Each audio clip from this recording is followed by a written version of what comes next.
Good morning students. आशा है आप सब अपने अपने घरों पे एकदम स्वस्थ होंगे। बच्चों, हमने जो है पिछली कक्षा में पार्ट नंबर 4 तारे रात का आंचल सवारे का विस्तार से अध्ययन किया था। बच्चों, आज हम उसके प्रश्न उत्तर की ओर बढ़ते हैं। तो आप सब अपने अपने पाठ्य पुस्तक निकाल लें और पेज नंबर 31 निकाल लें। जैसे जैसे मैं रीड करूँगी आप भी साथ साथ में रीड करते जाएंगे और प्रश्नों का उत्तर देने की कोशिश करेंगे। ठीक है बच्चों, पहले स्टार्ट करते हैं हम मौखिक प्रश्नों से। कवियों को रात में चमकते सितारे कैसे लगते हैं? कवियों को रात में चमकते हुए सितारे कैसे लगते हैं? बच्चों, कवियों को जो रात में चमकते हुए सितारे होते हैं वो आकाश के नीले आंचल में जड़े हीरे मोती जैसे तथा श्वेत पुष्प जो सफ़ेद रंग के फूल होते हैं उनके गजरों जैसे लगते हैं। सेकंड प्रश्न है बच्चों, दूसरा प्रश्न है तारे छोटे छोटे क्यों दिखाई देते हैं? तारे छोटे छोटे क्यों दिखाई देते हैं? क्यों दिखाई देते हैं बच्चों? क्योंकि वो क्या होते हैं, पृथ्वी से बहुत दूर होते हैं, इसीलिए वो हमें छोटे छोटे दिखाई देते हैं। प्रश्न नंबर 3 है बच्चों, नक्षत्र आकाश में कैसे प्रतीत होते हैं? नक्षत्र आकाश में कैसे प्रतीत होते हैं? नक्षत्र जो हैं वो आकाश में चमकीली गैसों की गेंद के समान प्रतीत होते हैं। ठीक है बच्चों। प्रश्न नंबर 4, दिन के समय तारे कहाँ खो जाते हैं? कहाँ खो जाते हैं बच्चों? क्या वो छिप जाते हैं? नहीं, दिन के समय तारे कहीं खोते नहीं हैं, बल्कि वो क्या होता है, सूर्य का प्रकाश इतना तेज होता है जिसके कारण वो क्या हो जाते हैं, धुंधले पड़ जाते हैं। ठीक है बच्चों, अभी हम जो है मौखिक प्रश्न थे ये आपको अपनी नोटबुक में नहीं करने हैं। आपको अपनी नोटबुक में जो करना है वो है लघु उत्तरीय प्रश्न और दीर्घ उत्तरीय प्रश्न। तो अभी हम बढ़ते हैं लघु उत्तरीय प्रश्न की तरफ। ठीक है बच्चों, तो करते हैं हम लघु उत्तरीय प्रश्न। प्रश्न नंबर 1 है, कवि ने रात्रि में चमकते तारों की उपमा किन चीज़ों से दी है? कवि ने रात्रि में जो तारे होते हैं उनके चमकने की उपमा किससे दी है? तो कवि ने रात्रि में चमकते तारों की उपमा आकाश के नीले आंचल में जड़े हीरे मोतियों से तथा सफ़ेद फूलों के गजरों आदि से दी है। ठीक है बच्चों। प्रश्न नंबर 2 है, सूर्य के विषय में आपने क्या जाना?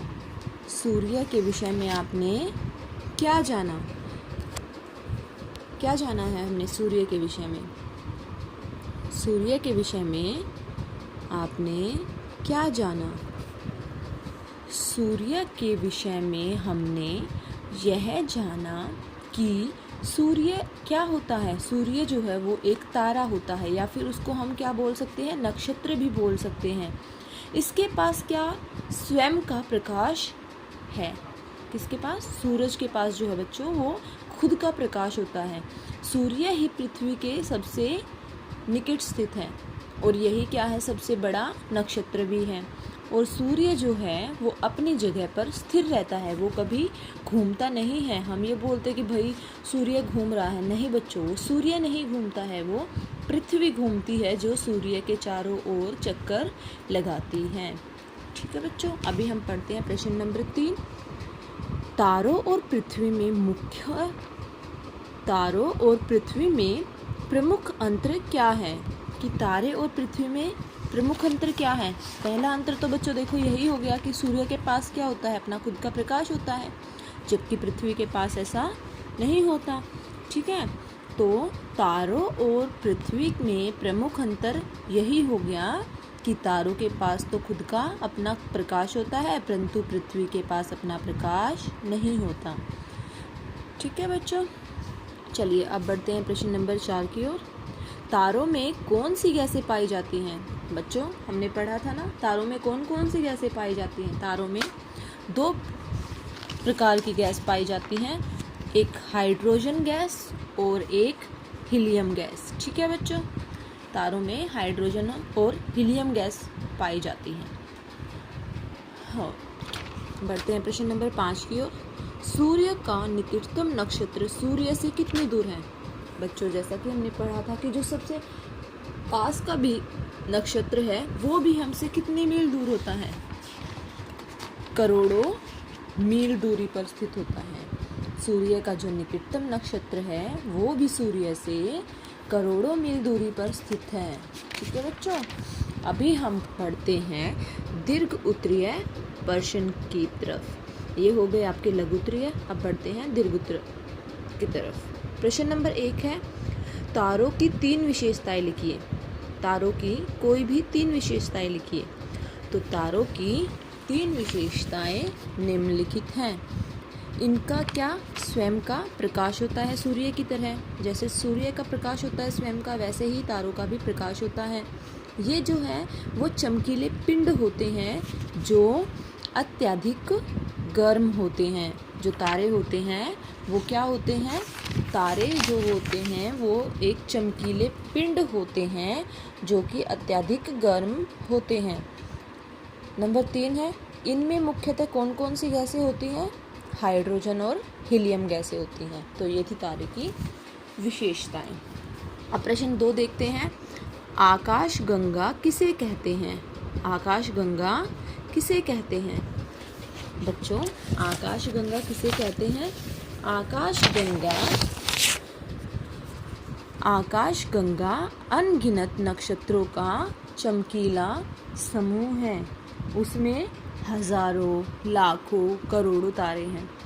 आकाश गंगा हमें प्रकाश पुंज यानी कि प्रकाश का समूह की तरह दिखाई देती है। ठीक है बच्चों, हमें पता है हमारी आकाश गंगा में अनगिनत तारे हैं जिनकी हम गणना भी नहीं कर सकते। तो आकाश गंगा जो है अनगिनत नक्षत्रों के समूह को कहते हैं। ठीक है, प्रश्न नंबर 3 की ओर बढ़ते हैं। नाभिकीय ऊर्जा कैसे उत्पन्न होती है और इसका क्या महत्व है? नाभिकीय ऊर्जा कैसे उत्पन्न होती है और इसका क्या महत्व है? जो नाभिकीय ऊर्जा जो है, नाभिकीय ऊर्जा 2 गैसों हाइड्रोजन और हीलियम जो तारों में होती है उनके मिलने से उत्पन्न होती है। और यह ऊर्जा का क्या होता है? एक बहुत ही बड़ा शक्तिशाली रूप होता है। यह बहुत महत्वपूर्ण है क्योंकि यह दोनों ही नक्षत्रों को क्या कर देता है? इतना गर्म कर देता है कि वे चमकते रहते हैं। और जब ये ऊर्जा खत्म हो जाती है तो नक्षत्र क्या हो जाता है? वो बादल के रूप में फटकर समाप्त हो जाता है।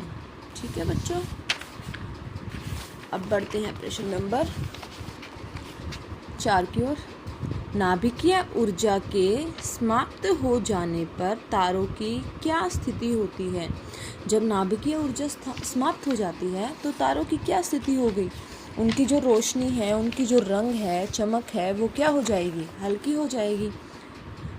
जब, तो इसका उत्तर देखते हैं।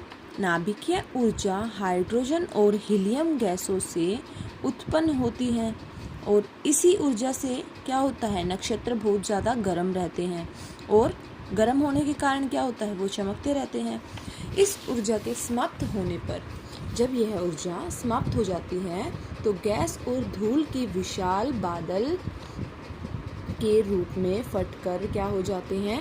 समाप्त हो जाते हैं। जैसे जैसे इसकी गैस खत्म होती जाएगी तो तारे का रंग और उसकी चमक में भी कमी आती चली जाएगी। ठीक है बच्चों, अब बढ़ते हैं प्रश्न नंबर 5 की ओर।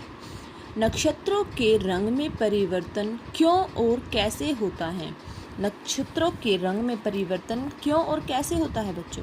नक्षत्रों के रंग में परिवर्तन इसी वजह से हो गया कि भाई उनकी गैसें खत्म हो जाती है, अभी हमने जो पढ़ा है। तो इसका उत्तर देखते हैं विस्तार से। हाइड्रोजन और हीलियम गैसों की ज्वलनशीलता के अनुसार नक्षत्रों के रंग और चमक में परिवर्तन होता जाता है। जैसे जैसे इनकी ज्वलनशीलता कम होती जाएगी वैसे ही ये ठंडे पड़ते जाएंगे और उनका रंग कैसा होता जाएगा। जैसे हमने देखा है बच्चों, हम आग जलाते हैं, कभी अंगारे देखे होंगे हमने कोयले, तो हम उसको पहले आग जलाएंगे तो वो पीले होंगे, फिर पीले से वो लाल होते जाएंगे और लाल से नीले, और फिर धीरे धीरे जब वो बुझ जाते हैं तो वो काले रंग के हो जाते हैं। तो इसी प्रकार जब इनकी ज्वलनशीलता कम हो जाती है तो ये ठंडे हो जाते हैं, और ठंडे होने के बाद इनका रंग पहले पीले से लाल, फिर लाल से नीला और फिर काला होता जाएगा। और इसका मूल कारण क्या है? इनकी ऊर्जा की स्थिति में होने वाला परिवर्तन है। मतलब इनकी ऊर्जा में जो कमी आती जाती है उसके कारण जो है इनके रंग में भी परिवर्तन आता चला जाता है। तो ये थे बच्चों हमारे दीर्घोत्तरीय प्रश्न। चलिए अब हम जो है व्याकरण बोध कर लेते हैं। व्याकरण बोध।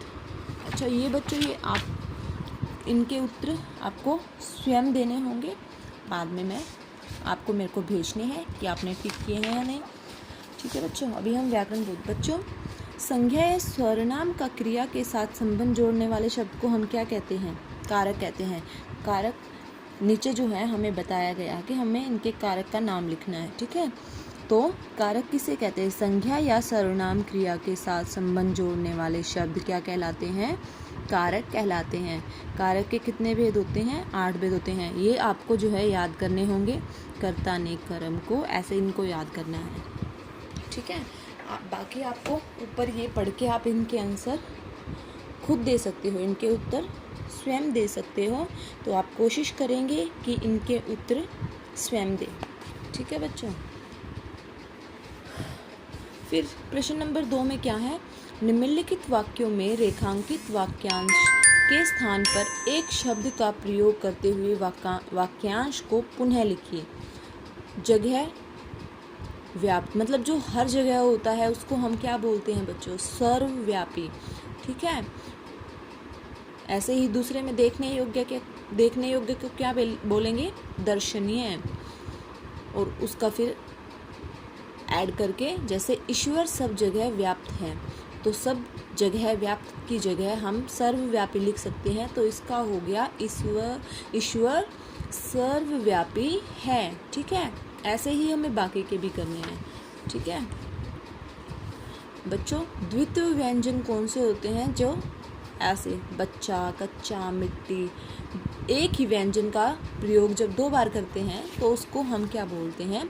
द्वितीय व्यंजन बोलते हैं। ठीक है, पहला जो व्यंजन होता है वो अरहित होता है, यानी कि हलंत होता है उसमें, और दूसरा व्यंजन जो होता है वो असहित होता है, वो स्वर सहित होता है। ठीक है, तो ऐसे ही लिखना है। सच्चा, पट्टा, पट्टी, खट्टी। ठीक है, दिल्ली।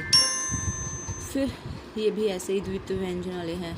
चंद्रकार, ये गै में क्या है? अर्धचंद्राकार। अंग्रेजी भाषा में आगत ध्वनि जिसे आ उच्चारित किया जाता है।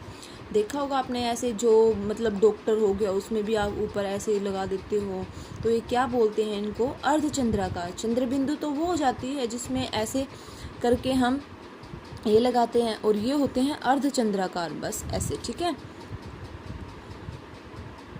अंग्रेजी भाषा में आगत ध्वनि जिसे आ उच्चारित किया जाता है, आ, तथा लिखते समय वर्णों के साथ बिंदु रहित। ठीक है, ये बिंदु रहित अर्धचंद्राकार का प्रयोग किया जाता है, जैसे कॉलेज, डॉक्टर, कॉलम, फॉर्म, ऐसे ही आपको लिखना है। ठीक है बच्चों। फिर ये जो है वर्तनी आपको शुद्ध करनी है, इसमें अशुद्ध लिखे हुए हैं, ये आपको शुद्ध करके अपने आप लिखने हैं। ऐसे ही 6 प्रश्न में पूछा गया है कि इनके बहुवचन लिखिए।